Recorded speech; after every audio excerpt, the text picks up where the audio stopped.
अक्कलकोटमध्ये बसप्पा नावाचा एक सामान्य शेतकरी राहत होता.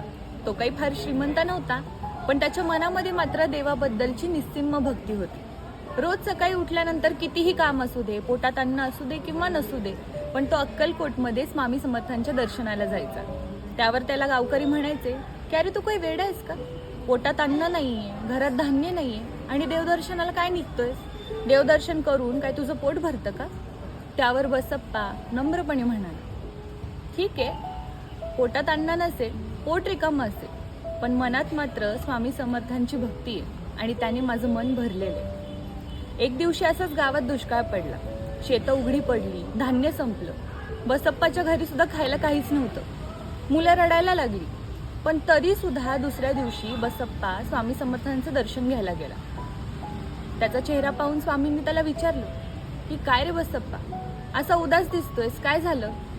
त्यावर बसप्पा म्हणाला, घरात खायला काहीच नाही, पण मला त्याचं दुःख नाही. तुम्हाला भेटण्यासाठी काही अडथळा तर निर्माण होणार नाही ना, याचीच काळजी करतोय.